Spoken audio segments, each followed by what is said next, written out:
حقیقت پلس کے معزز دوستو السلام علیکم۔ میری حکومت سے درخواست ہے کہ جہاز بنانے والے محمد فیاض کو فوری طور پر پھانسی دے دیں۔ جاوید چودھری نے پاکستان کے محنت کش انجینئر کی اصل کہانی بیان کرتے ہوئے ناقابل یقین بات کہہ ڈالی۔ مزید ڈسکس کرنے سے پہلے آپ سے گزارش ہے چینل کو سبسکرائب کر کے بیل کے نشان کو دبا دیجیے۔ محمد فیاض عارف والا کے گاؤں 32 ایس پی تابڑ میں پیدا ہوا۔ والدین انتہائی غریب تھے۔ میٹرک میں تھا، والد فوت ہو گیا، یہ انڈر میٹرک رہ گیا۔ یہ پیٹ پالنے کے لیے دن کو پاپ کارن بیچنے لگا اور رات کے وقت چوکیداری کرنے لگا۔ یہ درمیانی وقفوں میں نیند کے ہچکولے بھی لے لیتا تھا۔ ہم میں سے ہر انسان کچھ نہ کچھ بننا چاہتا ہے۔ آپ سڑک پر چلتے کسی شخص کو روک کر پوچھ لیجئے، وہ آپ کو پوری تفصیل کے ساتھ اپنی زندگی کے عزائم بتائے گا۔ لیکن ہم میں سے صرف 8% لوگ اپنے عزائم میں کامیاب ہوتے ہیں، جبکہ باقی 99.5% لوگ صدر بنتے بنتے ٹرک ڈرائیور بن جاتے ہیں یا سٹیل میں لگاتے لگاتے کباڑیے بن جاتے ہیں۔ محمد فیاض بھی ہم 99.5% لوگوں میں شامل تھا۔ یہ پائلٹ بننا چاہتا تھا، لیکن زندگی اسے پاپ کارن اور چوکیداری کی طرف لے گئی۔ یہ جھاڑ پھونکنے پر مجبور ہو گیا، مگر یہ ہم جیسا ہونے کے باوجود ہم جیسا نہیں تھا۔ یہ دنیا کے ان 8% لوگوں میں شامل تھا جو اپنی آئی پر آ جائیں تو یہ کر کے رہتے ہیں۔ چنانچہ اس نے ہر صورت پائلٹ بننے کا فیصلہ کر لیا۔ اب سوال یہ تھا کہ محمد فیاض میٹرک فیل تھا، دیہاتی تھا، پاپ کارن بیچتا تھا، چوکیداری کرتا تھا اور 4 بچوں کا غریب باپ تھا۔ یہ جس دن پاپ کارن نہیں بیچتا تھا، یہ اس دن بچوں کو بھوکا سلانے پر مجبور ہو جاتا تھا، جبکہ پائلٹ بننے کے لیے تعلیم، پیسہ اور سٹیٹس چاہیے تھا، اور محمد فیاض کے پاس ان تینوں میں سے کوئی ایک چیز بھی موجود نہیں تھی۔ لیکن پھر محمد فیاض نے ایک عجیب فیصلہ کیا۔ اس نے اپنا جہاز بنانے کا فیصلہ کر لیا۔ آپ یہ فیصلہ دیکھیے اور پھر محمد فیاض کو دیکھیے۔ یہ انجینئر تھا، ایروناٹیکل سائنس کا ماہر تھا اور نہ ہی جہاز اڑانے کا فن جانتا تھا۔ یہ غربت کی اس انتہائی پست سطح پر ریگ رہا تھا جہاں 2 وقت کی روٹی بھی جوئے شیر کے برابر ہوتی ہے۔ لیکن آپ اس شخص کا عزم اور حوصلہ دیکھیے۔ محمد فیاض نے جہاز بنانے کے لیے تھوڑے تھوڑے پیسے جمع کیے، اپنی 4 کنال زمین بیچی، دوست احباب سے قرض لیا اور یہ فیصلہ آباد چلا گیا۔ کباڑ مارکیٹ سے پرانا بڑا انجن، جنریٹر اور 12 وولٹ کی بڑی بیٹریاں، جہازوں کے شکستہ پرزے، پرانی گاڑی کی پرانی سیٹ اور پٹرول کے 2 کین خریدے اور یہ سامان اپنے گھر میں ڈھیر کر دیا۔ محمد فیاض اب دن کو پاپ کارن بیچتا، رات کو چوکیداری کرتا تھا اور درمیان میں جو وقت بچ جاتا تھا یہ اس میں جہاز بناتا تھا۔ یہ 6 ماہ تک اس کام میں رہا، یہاں تک کہ اس نے ایک سیٹ کا چھوٹا سا جہاز بنا لیا۔ یہ جہاز کو کھیتوں میں لے گیا، پٹرول کے 2 کین پائلٹ کی سیٹ کے پیچھے بندے اور جہاز سٹارٹ کر لیا۔ جہاز نہ صرف سٹارٹ ہو گیا بلکہ یہ اڑانا بھی شروع ہو گیا۔ یہ بہت بڑی کامیابی تھی، تاہم جہاز میں 1-2 چھوٹے چھوٹے نقص تھے۔ محمد فیاض نے یہ نقص دور کیے۔ اسے یہ نقص دور کرنے میں مزید 6 ماہ لگ گئے۔ اس نے 31 مارچ 2019 کو عارف والا کے گاؤں 50 EB میں جہاز اڑانے کا اعلان کر دیا۔ لیکن محمد فیاض کے پر یقین لہجے نے انہیں تماشا دیکھنے پر مجبور کر دیا۔ محمد فیاض نے اپنا جہاز سٹارٹ کیا، 600 لوگوں نے تالیاں بجانا شروع کی۔ جہاز اڑنے کے لیے تیار تھا، لیکن پھر اچانک پولیس پہنچ گئی۔ فیاض کا جہاز بنانا، جہاز اڑانا بہت بڑا جرم بن گیا۔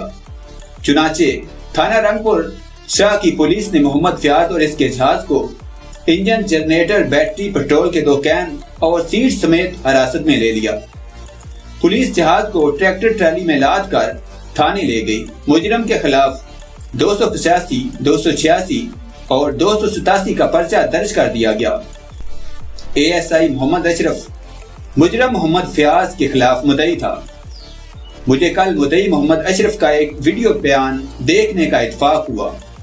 محمد اشرف ASI ویڈیو میں کہہ رہا تھا،